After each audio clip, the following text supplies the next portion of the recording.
നമുക്ക് എഴുന്നേറ്റ് നൽകാം. ഇടതുകരം നെഞ്ചോട് ചേർത്ത് വെച്ച് വലതുകരം അച്ഛനെ നേരെ നീട്ടി 21 പ്രാവശ്യം യേശുനാമം വിളിച്ച് അച്ഛന് വേണ്ടി പ്രാർത്ഥിക്കണമേ.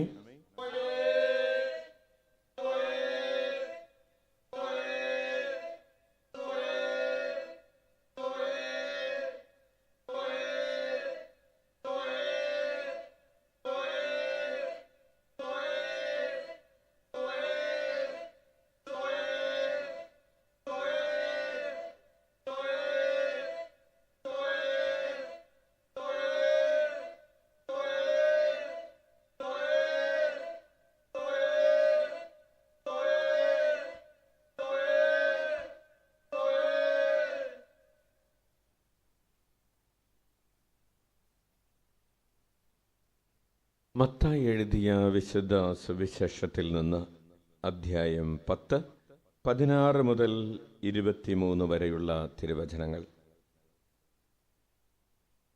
പീഡകളുടെ കാലം. ചെന്നായ്ക്കളുടെ ഇടയിലേക്ക് ചെമ്മരിയാടുകളെ എന്ന പോലെ ഞാൻ നിങ്ങളെ അയക്കുന്നു. അതിനാൽ നിങ്ങൾ സർപ്പങ്ങളെപ്പോലെ വിവേകികളും പ്രാവുകളെപ്പോലെ നിഷ്കളങ്കരുമായിരിക്കുവിൻ. മനുഷ്യരെ സൂക്ഷിച്ചുകൊള്ളുവിൻ. അവർ നിങ്ങളെ ന്യായാധിപ സംഘങ്ങൾക്ക് ഏൽപ്പിച്ചു കൊടുക്കും. തങ്ങളുടെ സിനഗോഗുകളിൽ വെച്ച് അവർ നിങ്ങളെ മർദ്ദിക്കും. നിങ്ങൾ എന്നെ പ്രതി നാടുവാഴികളുടെയും രാജാക്കന്മാരുടെയും സന്നിധിയിലേക്ക് നയിക്കപ്പെടും. അവിടെ അവരുടെയും വിജാതീയരുടെയും മുൻപാകെ നിങ്ങൾ സാക്ഷ്യം നൽകും. അവർ നിങ്ങളെ ഏൽപ്പിച്ചു കൊടുക്കുമ്പോൾ എങ്ങനെ പറയണമെന്നോ എന്തു പറയണമെന്നോ നിങ്ങൾ ആകുലപ്പെടേണ്ട. നിങ്ങൾ പറയേണ്ടത് ആ സമയത്ത് നിങ്ങൾക്ക് നൽകപ്പെടും. എന്തെന്നാൽ നിങ്ങളല്ല, നിങ്ങളിലൂടെ നിങ്ങളുടെ പിതാവിൻ്റെ ആത്മാവാണ് സംസാരിക്കുന്നത്. സഹോദരൻ സഹോദരനെയും പിതാവ് പുത്രനെയും മരണത്തിന് ഏൽപ്പിച്ചു കൊടുക്കും. മക്കൾ മാതാപിതാക്കന്മാരെ എതിർക്കുകയും അവരെ വധിക്കുകയും ചെയ്യും. എൻ്റെ നാമം മൂലം നിങ്ങൾ സർവ്വരാലും ദ്വേഷിക്കപ്പെടും. അവസാനം വരെ സഹിച്ചു നിൽക്കുന്നവൻ രക്ഷപ്പെടും. ഒരു പട്ടണത്തിൽ അവർ നിങ്ങളെ പീഡിപ്പിക്കുമ്പോൾ മറ്റൊന്നിലേക്ക് ഓടിപ്പോകുവിൻ. സത്യമായി ഞാൻ നിങ്ങളോട് പറയുന്നു, മനുഷ്യപുത്രൻ്റെ ആഗമനത്തിന് മുൻപ് നിങ്ങൾ ഇസ്രായേലിലെ പട്ടണങ്ങളെല്ലാം ഇങ്ങനെ ഓടി പൂർത്തിയാക്കുകയില്ല. കർത്താവിൻ്റെ സുവിശേഷം. ഏറ്റുചൊല്ലാം. ഈശോയുടെ തിരുഹൃദയത്തിൽ നിന്ന് കാരുണ്യത്തിൻ്റെ നീർച്ചാലായി ഒഴുകിയിറങ്ങിയ തിരുരക്തമേ, തിരുജലമേ, ഞങ്ങളെ കഴുകി വിശുദ്ധീകരിക്കണമേ. ഈശോയുടെ തിരുഹൃദയത്തിൽ നിന്ന് കാരുണ്യത്തിൻ്റെ നീർച്ചാലായി ഒഴുകിയിറങ്ങിയ ഈശോയുടെ തിരുരക്തമേ, തിരുജലമേ, ഞങ്ങളെ കഴുകി വിശുദ്ധീകരിക്കണമേ. ഈശോയുടെ തിരുഹൃദയത്തിൽ നിന്ന് കാരുണ്യത്തിൻ്റെ നീർച്ചാലായി ഒഴുകിയിറങ്ങിയ തിരുരക്തമേ, തിരുജലമേ, ഞങ്ങളെ കഴുകി വിശുദ്ധീകരിക്കണമേ. നമുക്ക് ഇരിക്കാം. പ്രിയപ്പെട്ടവരെ, ഇന്ന് ജൂലൈ മാസം 10-ാം തീയതി ഈ രാത്രിയിൽ, ഈ വ്യാഴാഴ്ച രാത്രിയിൽ നമ്മൾ ഈശോയുടെ ചുറ്റും അവിടുത്തെ തിരുമുഖം കണ്ട് തിരുമൊഴി കേട്ട് അവിടുത്തെ സാന്നിധ്യം ആസ്വദിച്ച് ആയിരിക്കുന്ന ഈ സമയത്തെ ഓർത്ത് കൈയടിച്ച് നമുക്ക് നന്ദി പറയാം. ഈശോ നമ്മോട് പറയുകയാണ്, ചെന്നായ്ക്കളുടെ ഇടയിലേക്ക് ചെമ്മരിയാടുകളെ എന്ന പോലെ ഞാൻ നിങ്ങളെ അയക്കുന്നു. ആരാണ് ചെന്നായ്ക്കൾ? ചെന്നായ്ക്കളുടെ സ്വഭാവം എന്താണ്? ചെന്നായ്ക്കളുടെ സ്വഭാവം എന്ന് പറഞ്ഞാൽ ചാടി വീഴുക, കടിച്ചു കീറുക, പറിച്ചു തിന്നുക എന്നതാണ്. എന്താണ് ചെന്നായ്ക്കളുടെ സ്വഭാവം? ചെന്നായ്ക്കൾ ആദ്യം അവർ പല്ലിളിക്കും. അല്ലേ? പല്ലൊക്കെ കാണിക്കും. ചെന്നായ്ക്കളുടെ പ്രത്യേകത അവരുടെ പല്ലാന്ന് പറഞ്ഞു. പല്ല് കാണിച്ച് പേടിപ്പിക്കും. അത് കഴിഞ്ഞിട്ട് വായ പൊളിക്കും, ആക്രോശിക്കും, ചാടി വീഴും, കടിച്ച് കീറും, പറിച്ച് തിന്നും. ഇതാണ്. ഇങ്ങനെയുള്ള ചില ഈ സ്വഭാവ ഗുണങ്ങളുള്ള ചില മനുഷ്യരുണ്ട്. അവരാദ്യം പല്ല് കാണിച്ച് പേടിപ്പിക്കും, പല്ല് കാണിച്ച് കണ്ണ് തെറിപ്പിച്ച് പേടിപ്പിക്കും. പിന്നെ അവർ ആക്രോശിക്കും, ദേഷ്യപ്പെടും, കോപിക്കും, ഒച്ചയുണ്ടാക്കും. പിന്നെ അവരെന്ത് ചെയ്യും? നിങ്ങളെക്കുറിച്ചോ നിങ്ങളുടെ പ്രിയപ്പെട്ടവരാരെക്കുറിച്ചോ ഓർക്കണ്ട. അപ്പോൾ അവർ ചാടി വീഴും, പിന്നെ കടിച്ച് കീറും, കൊടയും, എന്നിട്ട് പറിച്ച് തിന്ന് കുശാലായിട്ട് എല്ലാം കഴിഞ്ഞിട്ട് അവർ കൂളായിട്ട് കിടന്നുറങ്ങും. മദ്യപിച്ച് കഴിയുമ്പോഴൊക്കെ ചില ആളുകൾ ഇങ്ങനെയാണ് എന്നാണ് പറയാറ്. ഇനി മദ്യപിക്കാത്ത ചില ആളുകളും അങ്ങനെയാണ്. അപ്പോൾ ചെന്നായ്ക്കളുടെ ഇടയിലേക്ക് ഇപ്രകാരമുള്ള വചനം കൊണ്ടുവരുന്നവരെ, ദൈവരാജ്യത്തിൻ്റെ ശുശ്രൂഷ ചെയ്യുന്നവരെ നശിപ്പിക്കാൻ കാത്തു നിൽക്കുന്ന ചില ചെന്നായ്ക്കളുണ്ട്. ഈ ചെന്നായ്ക്കളുടെ ഇടയിലേക്കാണ് പോകുന്നത്. പിശാചിൻ്റെ ഒരു പ്രതീകം കൂടെയാണ് ഈ ചെന്നായി എന്ന് പറയുന്നത്. അങ്ങനെ പോകുന്നവർക്കുണ്ടാകേണ്ട രണ്ട് ഗുണങ്ങളാണ്. ഒന്ന്, സർപ്പത്തെ പോലെ വിവേകികളായിരിക്കുക. എന്താണ് പ്രിയപ്പെട്ടവരെ സർപ്പത്തെ പോലെയുള്ള വിവേകം? സർപ്പത്തെ പോലെ നമ്മൾ രാത്രിയിലൊക്കെ നടക്കുമ്പോൾ, പാമ്പൊക്കെ ഉള്ള സ്ഥലമാണെങ്കിൽ നമ്മൾ ടോർച്ച് എടുക്കുന്നത് കൂടാതെ നമ്മൾ കയ്യിലൊരു വടിയൊക്കെ എടുത്തിട്ട് ആ വടി കൊണ്ട് മണ്ണിൽ ഉരച്ചൊരു ശബ്ദമുണ്ടാക്കി നടക്കും. നമ്മൾ വടിയെടുത്തത് പാമ്പിനെ തല്ലിക്കൊല്ലണം എന്നുള്ള ഉദ്ദേശത്തോടു കൂടെ ഒന്നുമല്ല. നമുക്കൊരു ധൈര്യത്തിന് വടിയെടുത്തിട്ട് ഒച്ചയുണ്ടാക്കും. ഒച്ചയുണ്ടാക്കുന്നത് എന്തിനാണ്? എവിടെയെങ്കിലും പാമ്പുണ്ടെങ്കിൽ നമ്മൾ അന്വേഷിച്ച് വരട്ടെ എന്ന് വിചാരിച്ച് ഒച്ച ഉണ്ടാക്കുന്നതല്ല. ഈ ഒച്ച കേൾക്കുമ്പോൾ വഴിയിൽ പാമ്പ് കിടക്കുന്നുണ്ടെങ്കിൽ പാമ്പ് എന്തു ചെയ്യും? വഴി മാറിപ്പോകും. അപ്പോൾ പാമ്പിൻ്റെ വിവേകം എന്താണ്? ആരോ വഴിയിലൂടെ വരുന്നുണ്ട്, അവൻ വരട്ടെ, ഞാനൊരു പണി കൊടുക്കാം എന്ന് പറഞ്ഞ് പാമ്പ് കാത്തു കിടക്കുകയില്ല. വടിയുമായിട്ട് വരുന്ന ആളുടെ തല്ല് കൊള്ളാൻ വേണ്ടി പാമ്പ് കാത്തു കിടക്കുകയില്ല. പാമ്പ് എന്തു ചെയ്യും? പതുക്കെ നൈസായിട്ട് എന്നും പറഞ്ഞ് ആ പുല്ലിലേക്കോ വഴിയിൽ നിന്ന് മാറിപ്പോകും.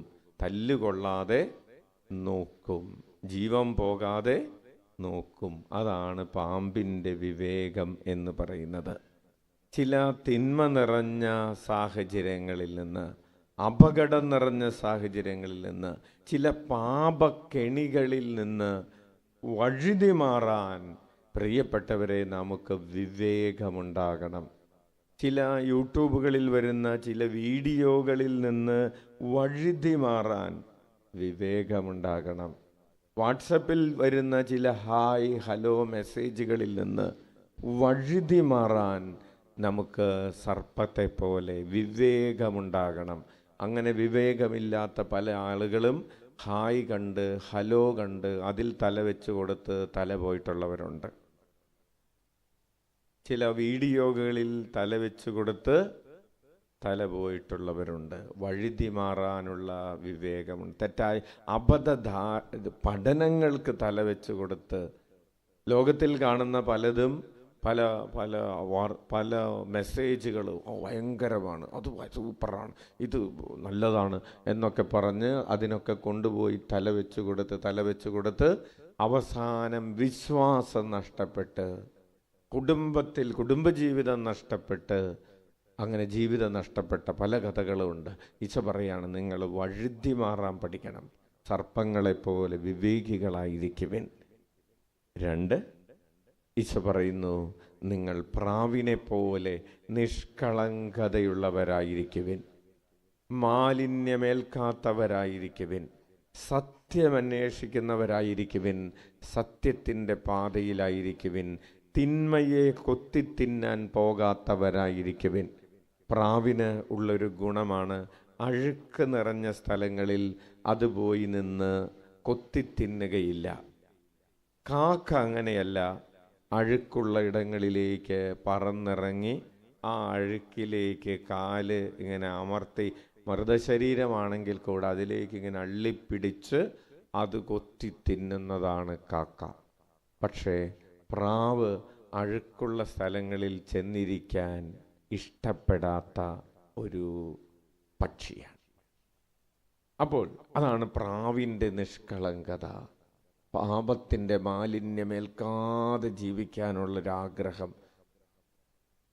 പ്രിയപ്പെട്ടവരെ, നമുക്ക് നമ്മുടെ ജീവിതത്തിൽ അറിഞ്ഞും അറിയാതെയുമൊക്കെ പല കറകളും കളങ്കങ്ങളും വന്ന് വീഴുമ്പോൾ ഈ പ്രാവിൻ്റെ നിഷ്കളങ്കതയോടുകൂടെ അത് പാപസ്വീകാരമെന്ന അല്ലെങ്കിൽ കുമ്പസാരമെന്ന ആ കൂദാശയുടെ കുളത്തിൽ മുങ്ങി കഴുകിക്കളയാൻ വീണ്ടും കുമ്പസാരക്കൂട് ഈശോയുടെ തിരുഹൃദയത്തിൻ്റെ പ്രതീകമാണ്.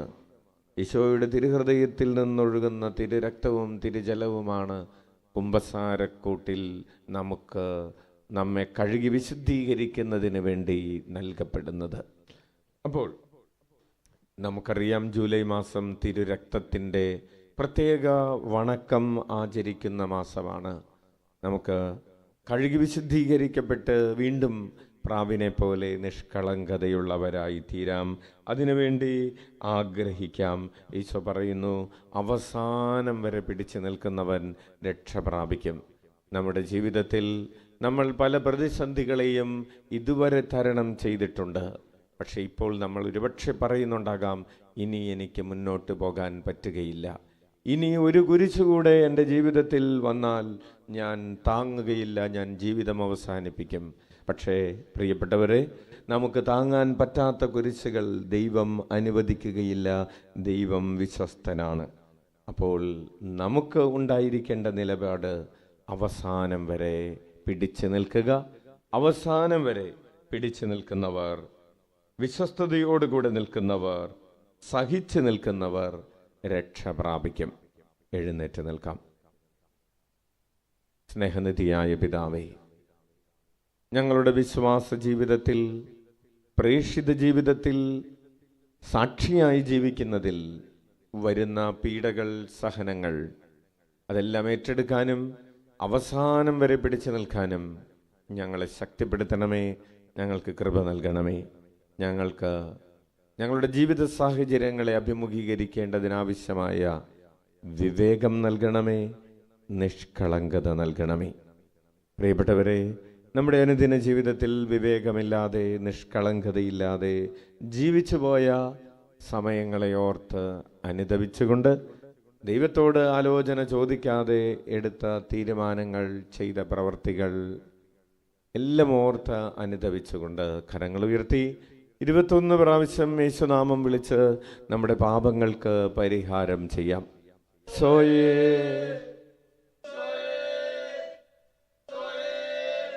ഈശോയേ, ഈശോയേ, ഈശോയേ, ഈശോയേ, ഈശോയേ,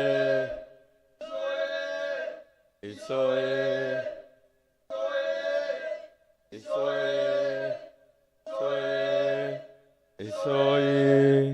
ഈശോയേ, ഈശോയേ. നമുക്ക് ലഭിച്ച എല്ലാ അനുഗ്രഹങ്ങളെയും ഓർത്ത്, പ്രത്യേകിച്ച് ഇന്ന് പ്രഭാതം മുതൽ ഈ രാത്രിയിൽ വരെ കർത്താവ് നൽകിക്കൊണ്ടിരിക്കുന്ന എല്ലാ അനുഗ്രഹങ്ങളെയും ഓർത്ത് നമുക്ക് കൈയടിച്ച് നന്ദി പറയാം. അവിടുന്ന് നമുക്ക് സുഖനിദ്ര നൽകുന്നതിനെ ഓർത്ത്, വിശ്രമം നൽകുന്നതിനെ ഓർത്ത്, വരുമാന മാർഗങ്ങൾ, ജോലി ചെയ്യാനുള്ള അവസരങ്ങൾ, കുടുംബജീവിതം, ജീവിത പങ്കാളി, മക്കൾ, മാതാപിതാക്കൾ, സഹോദരങ്ങൾ, സ്നേഹാനുഭവങ്ങൾ, വെളിപാടുകൾ, ദൈവരാജ്യ രഹസ്യങ്ങളുടെ വെളിപ്പെടുത്തലുകൾ എല്ലാം കർത്താവ് നമുക്ക് അറിവ്, ജ്ഞാനം, ബുദ്ധി, വിവേകം എല്ലാം നൽകുന്നതിനെ ഓർത്ത് നന്ദി പറഞ്ഞ് സ്തുതിക്കട്ടെ. അടുത്ത് നിൽക്കുന്ന 10 പേർക്ക് കേൾക്കാവുന്ന വിധത്തിൽ കരമടിക്കട്ടെ. അധരം തുറന്ന് സ്തുതിക്കട്ടെ. Hallelujah, hallelujah, hallelujah, hallelujah. സ്തുതിക്കുന്നു, ആരാധിക്കുന്നു. Hallelujah, hallelujah, hallelujah. സ്തുതിക്കുന്നു, ആരാധിക്കുന്നു. ഹല്ലേലൂയ, ഹല്ലേലൂയ, ഹല്ലേലൂയ,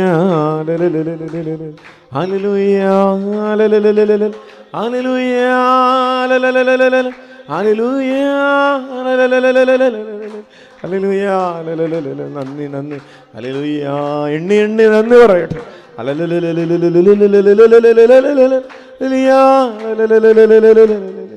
സ്തുതിക്കുന്നു, ആരാധിക്കുന്നു. ഹല്ലേലൂയ, സ്തുതിക്കുന്നു, ആരാധിക്കുന്നു. ഹല്ലേലൂയ.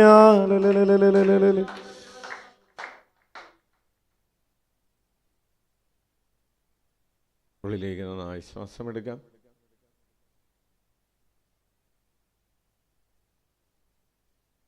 നമ്മുടെ 7 നിയോഗങ്ങൾ ഈ രാത്രിയിൽ പ്രത്യേകമായി സമർപ്പിച്ച് പ്രാർത്ഥിക്കാം.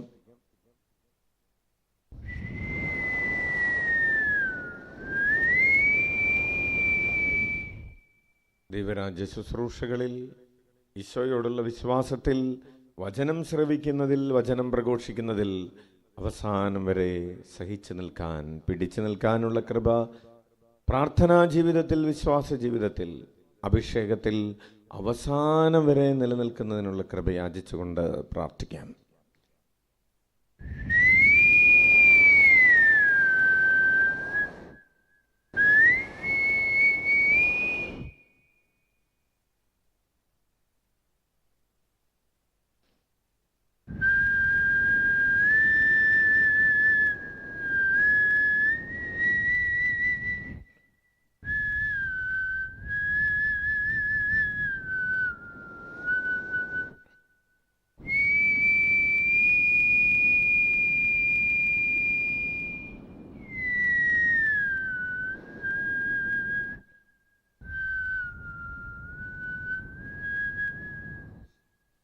ഉള്ളിലേക്ക് നന്നായി ശ്വാസമെടുക്കാം.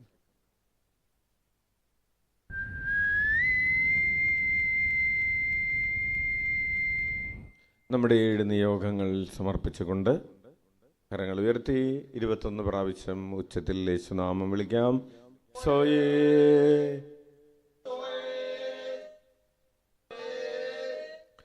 സോയേ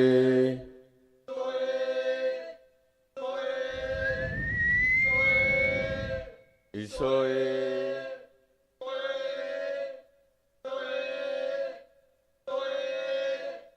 ഈശോയേ,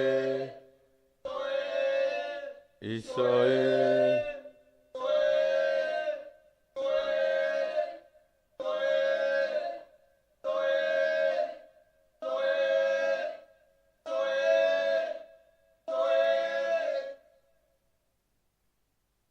നമുക്ക് മുട്ടുകുത്താം. നമുക്ക് വേണ്ടിയും ലോകം മുഴുവന് വേണ്ടിയും ദിവ്യകാരുണ്യാശീർവാദം നമുക്ക് സ്വീകരിക്കാം. രാത്രിയിൽ പട്ടിണി കിടക്കുന്നവരെയും, താമസിക്കാൻ ഭവനങ്ങളില്ലാത്തവരെയും, യാത്ര ചെയ്യുന്നവരെയും, രോഗികളായി ഭവനങ്ങളിലും ആശുപത്രികളിലുമായിരിക്കുന്നവരെയും, നാളെ ഓപ്പറേഷന് വിധേയരാകുന്നവരെയും, ഇന്ന് ജന്മദിനവും വിവാഹ വാർഷികവുമൊക്കെ ആഘോഷിച്ചവരെയും, പരീക്ഷകൾ എഴുതുന്നവരെയും, സാമ്പത്തിക പ്രതിസന്ധികളിലൂടെ കടന്നു പോകുന്നവരെയും, സന്താന സൗഭാഗ്യത്തിന് വേണ്ടി പ്രാർത്ഥിക്കുന്നവരെയും, ഉദരത്തിലുള്ള കുഞ്ഞുങ്ങളെയും കൈക്കുഞ്ഞുങ്ങളെയും, ജോലി അന്വേഷിക്കുന്നവരെയും, വിവാഹപ്രായം കഴിഞ്ഞിട്ടും വിവാഹം നടക്കാതെ വിഷമിച്ചുകൊണ്ടിരിക്കുന്നവരെയും, കുടുംബജീവിതത്തിൻ്റെ പ്രതിസന്ധികളിലൂടെ കടന്നു പോകുന്നവരെയും, മരണാസന്നരായിരിക്കുന്നവരെയും സമർപ്പിച്ച് പ്രാർത്ഥിക്കാം. പലതരത്തിലുള്ള മാനസിക ശാരീരിക ബുദ്ധിമുട്ടുകളിലൂടെ കടന്നു പോകുന്ന എല്ലാവരെയും, ഈശോയെ അറിയാത്തവരെ, ലോകമെമ്പാടും നടന്നുകൊണ്ടിരിക്കുന്ന വചന ശുശ്രൂഷകളെ, പ്രേക്ഷിത പ്രവർത്തനങ്ങളെ, മിഷൻ പ്രദേശങ്ങളുടെ വ്യത്യസ്തങ്ങളായിട്ടുള്ള ആവശ്യങ്ങളെ സമർപ്പിച്ചുകൊണ്ട് നമുക്ക് കരങ്ങൾ ഉയർത്തി യേശുനാമം വിളിച്ച് നമുക്ക് വേണ്ടിയും ഈ പ്രപഞ്ചം മുഴുവന് വേണ്ടിയും അവിടുത്തെ ആശീർവാദം സ്വീകരിക്കാം.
സാധിക്കുന്നവർ ശിരസ് തറയിൽ മുട്ടിച്ച് അവിടുത്തെ ആരാധിക്കട്ടെ. പരമപരിശുദ്ധ ദിവ്യകാരുണ്യത്തിന് ഞങ്ങളെ കാണുകയും കേൾക്കുകയും അറിയുകയും ഞങ്ങൾക്ക് വിവേകവും നിഷ്കളങ്കതയും നൽകുകയും ചെയ്യുന്നവനായ പരമപരിശുദ്ധ ദിവ്യകാരുണ്യത്തിന്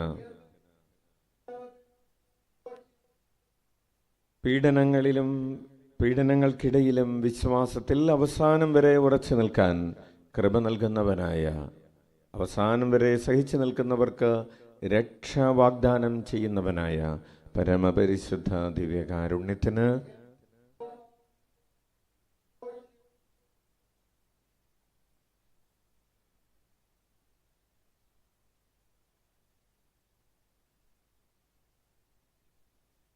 പ്രിയപ്പെട്ടവരെ, എല്ലാവർക്കും നല്ലൊരു രാത്രി, സുഖനിദ്രയുള്ള രാത്രി, സന്തോഷമുള്ള രാത്രി, ആരോഗ്യവും പ്രാർത്ഥനയും നല്ല സ്വപ്നങ്ങളുമൊക്കെയുള്ള ഒരു രാത്രി ആശംസിക്കുന്നു. നാളെ വെള്ളിയാഴ്ച കൂടുതൽ സന്തോഷത്തോടുകൂടെ ഉണർന്നെഴുന്നേറ്റ് ദിവ്യരാജ്യ ശുശ്രൂഷകളിൽ വ്യാപൃതരാകാൻ സാധിക്കട്ടെ എന്ന് പ്രാർത്ഥിക്കുന്നു. ഈശോ മിശിഹായ്ക്ക് സ്തുതിയായിരിക്കട്ടെ. പരസ്പരം സ്തുതി ചൊല്ലാം.